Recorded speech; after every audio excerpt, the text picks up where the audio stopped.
Item ಯಾವುದೇ ಇರಲಿ try ಮಾಡಿ Aachi chicken masala. Aachi chicken masala. Social media open ಮಾಡಿದ್ರೆ ಕೊಟ್ಟಿಯೂರಿಗೆ ಯಾರು ಹೋಗಲೇಬೇಡಿ ಅಂತ ಮನವಿ ಮಾಡಿರೋ ಒಂದಷ್ಟು ವಿಡಿಯೋಗಳು ಬರ್ತಾ ಇದೆ. ಜೊತೆಗೆ ಅಲ್ಲಿನ ಭದ್ರತಾ ಸಿಬ್ಬಂದಿ ದರ್ಪ ತೋರಿಸಿದ್ರು ಮಹಿಳೆಯರ ಮೇಲೆ ಅನ್ನೋದು ಬರ್ತಾ ಇದೆ. ಅಲ್ಲಿನ ಜನ ಬಿಡಿ, ಭದ್ರತೆಗೆ ನಿಯೋಜನೆಗೊಂಡಂತಹ ಸಿಬ್ಬಂದಿ ಕೂಡ ಮರ್ಯಾದೆ ಕೊಡಲ್ಲ, ಅವರು ದರ್ಪ ಮೆರಿತಾರೆ ಅಂದರೆ ಏನಿದ್ರ ಉದ್ದೇಶ ಅನ್ನೋದು ಪ್ರಶ್ನೆ.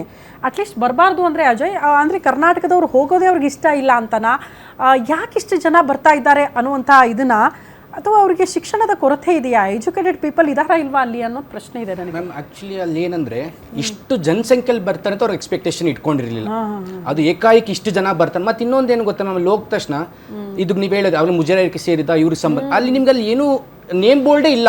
ಕರ್ನಾಟಕ ಸರ್ಕಾರ ಅಥವಾ ಕೇರಳ ಸರ್ಕಾರ ಅಟ್ಲೀಸ್ಟ್ ಅವ್ರ ಭಾಷೆಯಲ್ಲೂ ಇಲ್ಲ, ಅದು ಇಂಗ್ಲಿಷಲ್ಲಿ ನಾವು ಓದಕ್ಕೂ ಏನೂ ಇಲ್ಲ. ನನ್ಗನ್ನಿಸ್ದಾಗ ಇದು ಮುಜರಾಯಿಗೆ ಸೇರಿದ್ದಲ್ಲ, ಇವರೇ ಒಂದು ಪ್ರೈವೇಟೈಸೇಷನ್ ಮಾಡಿ ಅಟ್ಲೀಸ್ಟ್ ಅದು ಮಾಡ್ಕೊಂಡು ವ್ಯವಸ್ಥೆ ಮಾಡ್ಕೋಬೇಕಾಯ್ತು, ಅದೂ ಮಾಡಿಲ್ಲ.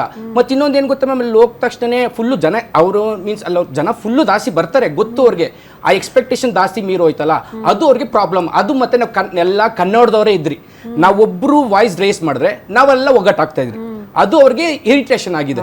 ಅದು ಮೇನ್ ಸಮಸ್ಯೆ. ಯಾಕಂದ್ರೆ ಆಕ್ಚುಲಿ ಇನ್ನೊಂದು ಹೇಳ್ಬೇಕ್ರೆ ನಾವು ಅಲ್ಲಿ ಹೋದ್ರೆ ಮ್ಯಾಮ್ ಅಲ್ಲಿ ಯಾರು ಇರಲ್ಲ, ಅಲ್ಲಿರೋರೊಂದು ಕೈ ಸನ್ನೆಷ್ಟು ಮಾತ್ರ ಜನ ಇರ್ತಾರೆ.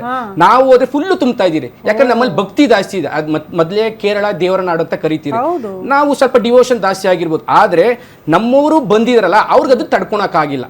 ಅದು ನನ್ಗೆ ಗೊತ್ತಿರಂಗೆ ಮೇಲ್ಕೊಂಡು ನೋಟ ಕಾಣಿಸ್ತಿದೆ ಆ ತರ. ಮತ್ ನಾವೆಲ್ಲ ಕನ್ನಡದವರೇ ಇದೀರಿ, ಎಲ್ಲ ಕನ್ನಡದಲ್ಲೇ ಮಾತಾಡ್ತಾ ಇದ್ರಿ, ಅವ್ರು ಮಾತಾಡೋ ವರ್ಷ ನಮ್ಗೆ ಅರ್ಥ ಆಗ್ತಾ ಇಲ್ಲ, ನಾವು ಮಾತಾಡೋ ವರ್ಷ ಅವ್ರು ಅರ್ಥ ಆಗ್ತಾ ಇಲ್ಲ. ಅಟ್ಲೀಸ್ಟ್ ಅವ್ರು ಸಾಫ್ಟ್ ಕಾರ್ನರ್ ಆಗಿ ಮಾತಾಡೇ ನಾವು ಮಾತಾಡ್ಬೋದಿತ್ತು. ಆ ವಾಯ್ಸ್ ರೇಸ್ ಮಾಡೋದಂತಿದೆಯಲ್ಲ, ನಾವು ಹುಡುಗರು ಅಡ್ಜಸ್ಟ್ ಮಾಡ್ಕೋಬಹುದು. ಆ ಹೆಣ್ಮಕ್ಳಿಗೆ ಅದೇ ತರ ಟ್ರೀಟ್ ಮಾಡ್ತಾರಲ್ಲ, ಅದು ಸ್ವಲ್ಪ ಬೇಸರ ತರುತ್ತೆ.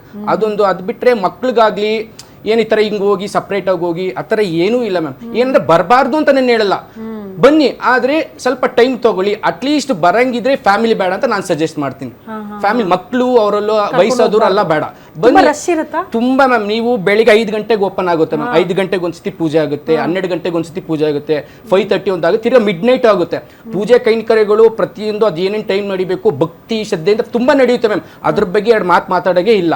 ಆದ್ರೆ ಅವ್ರು ನಡ್ಕೊಂತಾರಲ್ಲ ರೀತಿ, ಅದು ಅಟ್ಲೀಸ್ಟ್ ಅವ್ರೊಂದು ಶಾಲ್ ಹಾಕೊಂಡು ಏನೋ ಅವ್ರು ರೆಕಗ್ನೈಸ್ ದೇವಸ್ಥಾನದಲ್ಲಿ ಇವ್ರು ಆಡಳಿತದವ್ರು ಅಂತ ನಾವು ರೆಕಗ್ನೈಸ್ ಮಾಡಿದ್ರೆ ಅಟ್ಲೀಸ್ಟ್ ಒಂದು ಬರುತ್ತೆ, ಏನೋ ಹೇಳ್ಬೇಕು ಕೇಳಬೇಕು ಅಂತ. ಏನೂ ಇಲ್ಲ, ಏಕಾಏಕಿ ಬಂದು ಅವ್ರು ನೋಡೋದೇ ನಮ್ಮನ್ನ ಏನೋ ಒಂಥರ ನೋಡ್ತಾರೆ, ಆ ತರ ನೋಡ್ತಾ ಇದ್ದಾರೆ. ಅದು ಸಮಸ್ಯೆ ಆಗ್ತದೆ, ಅದು ನಮ್ಗೆ ಇರಿಟೇಷನ್. ನಾವೇನೋ ದೇವ್ರ ದರ್ಶನ ಮಾಡಕ್ ಬಂದಿರ್ತೀರಿ, ಹಿಂಗೋಗಿ ಹಂಗೋಗಿ ಮಾಡಿದ್ರೆ ಅಟ್ಲೀಸ್ಟ್ ಅದು ಇನ್ನೊಂದು ಏನು ಗೊತ್ತಾ ಮ್ಯಾಮ್, ಇನ್ನೊಂದು ಹೇಳೋದು ಮಾಡ್ತದೆ, ಆ ಪೇಮೆಂಟ್ ದುಡ್ಡಿನ ವಿಷಯದಾಗ್ಲಿ ನಾವು ಏನೇ ಪೇಮೆಂಟ್ ಮಾಡಿದ್ರು ಗೂಗಲ್ ಪೇ ಆನ್ಲೈನ್ ಟ್ರಾನ್ಸಾಕ್ಷನ್ ಮಾಡಿದ್ರು ಅಲ್ಲಿ ಹೆಸರು ಬರುತ್ತೆ, ಇಂಥವ್ರಿಗೆ ಹಿಂಗೆ ಹೆಸರು ಹೋಗ್ತಿದೆಯಾ ಅಂತ.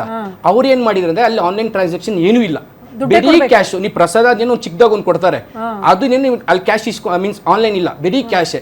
ನೀವು 1000 ರೂಪಾಯಿ ಟಿಕೆಟ್ ಕೊಡೋದು ಕ್ಯಾಶೇ ಕೊಡಬೇಕು.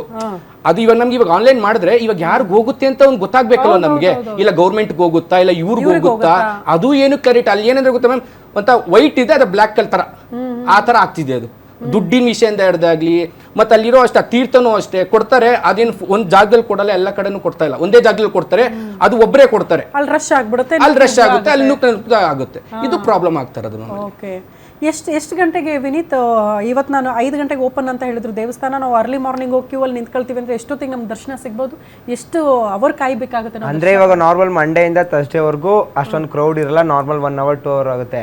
ಅದೇ ನಾವು ಫ್ರೈಡೇ ಸ್ಯಾಟರ್ಡೆ ಸಂಡೇ ಹೋದ್ರೆ ಮಿನಿಮಮ್ 8 hours, ವೀಕೆಂಡ್ 8 hours ಕಮ್ಮಿ ಆಗೋದಿಲ್ಲ. ಇನ್ನ ಜಾಸ್ತಿ ಆದ್ರೂ ಆಶ್ಚರ್ಯ ಪಡಿಸ್ತಿಲ್ಲ. ಅದು ಫಸ್ಟ್ ಆಫ್ ಆಲ್ ಅವ್ರ ಸಿಸ್ಟಮ್. ಮಕ್ಕಳನ್ನೆಲ್ಲ ಕರ್ಕೊಂಡು ಹೋಗಿರ್ತೀವಿ, ಅವ್ರಿಗೆ ಏನು ವ್ಯವಸ್ಥೆನೇ ಇಲ್ವಾ? ಪುಟ್ಟ ಮಕ್ಳಿಗೆ, ಸೀನಿಯರ್ ಸಿಟಿಸನ್ಗೆ ಯಾರಿಗೂ ಏನೂ ಇಲ್ಲ. ಗ್ರಾಮನಾಥ್ ಹೆಂಗೆ ಜನ ವಾಸ ಮಾಡ್ತಾರ ಆ ಭಾಗದಲ್ಲಿ? ಹಂಗಂದ್ರೆ ಅಲ್ಲಿ ಲೋಕಲೈಟ್ಸ್ ಅವ್ರು ಫಸ್ಟ್ ಇಂದ ಹೋಗಿ ನಮ್ಮ ಮನೆಗಳಲ್ಲಿ ಹೆಂಗೆ ಹಳೇ ಚಿಕ್ಕ ಊರಲ್ಲಿ ನಾವು ಫಸ್ಟ್ ಇದ್ವಿಲ್ಲ, ಚಿಕ್ಕ ತೊಟ್ಟಿ ಮನೆ, ಅಲ್ಲೆಲ್ಲ ಅವರೇ ವಾಟರ್ ಬಾಟ್ಲು ಸೇಲ್ ಮಾಡ್ತಾರೆ ನಮ್ಗೆ. ಅಲ್ಲಿ ಯಾವ ಗ್ರಾಮ ಗೀಮ ಏನು ಅಂದ್ರೆ ನಮ್ ನಿಯರ್ ಬೈ ಏನು ಕಾಣಿಸಲ್ಲ ನಮ್ಗೆ, ಬರೀ ಅಲ್ಲಿ ಒಂದು ನೀರು ನದಿ ತರ ಇರುತ್ತೆ, ಅಲ್ಲಿ ಒಂದು ನೀರ್ ಇರುತ್ತೆ, ಅಲ್ಲಿ ಸ್ನಾನ ಮಾಡ್ಕೊ ಬರ್ತೀವಿ, ಹೋಗ್ತೀವಿ, ದರ್ಶನ ಮಾಡ್ತೀವಿ ಅಷ್ಟೇ. ಅದ್ ಬಿಟ್ರೆ ಅಲ್ಲಿ ಏನು ನಮ್ಗೆ ವ್ಯವಸ್ಥೆ ಇಲ್ಲ, ಏನು ಇಲ್ಲ. ಈಚೆ ಬಂದ್ಮೇಲೆ ಒಂದು ಹೋಟ್ಲ್ ಇಲ್ಲ ಅಲ್ಲೆಲ್ಲೂ. ಹೋಟ್ಲಿಗೆ ಸುಮಾರು ಕಿಲೋಮೀಟರ್ ಹೋಗ್ಬೇಕು ನಾವು.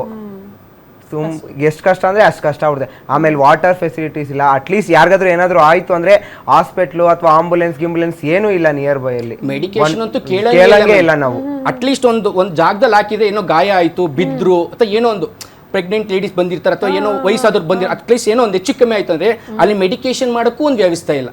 ಅಟ್ಲೀಸ್ಟ್ ಒಂದು ಆಂಬುಲೆನ್ಸ್ ಫೆಸಿಲಿಟೀಸು ಇಲ್ಲ.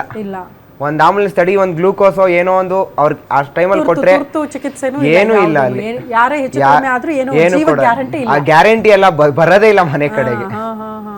ನೋಡಿ, ಜೀವಕ್ಕಿಂತ ಹೆಚ್ಚ ಅಂತ ಅನಿಸ್ಬಿಡುತ್ತೆ. ಈ ರೀತಿ ರಿಸ್ಕ್ ತಗೊಂಡೋಗಿ ದೇವರ ದರ್ಶನ ಮಾಡಬೇಕು ಅಂತ ದೇವರು ಹೇಳಿಲ್ಲ, ದೇವರು ಕೂಡ ಅದನ್ನ ಬಯಸಲ್ಲ ಅಂತ. ನಾವೆಲ್ಲ ಚೆನ್ನಾಗಿರ್ಬೇಕು, ತುಂಬಾ ಒಳ್ಳೆ ರೀತಿಲಿ ಜೀವನ ನಡೆಸಬೇಕು, ಯಾವುದೇ ಕಷ್ಟಗಳು ಬರಬಾರ್ದು ಅಂತ ತಾನೇ ನಾವು ದೇವ್ರ ಹತ್ರ ಹೋಗೋದು.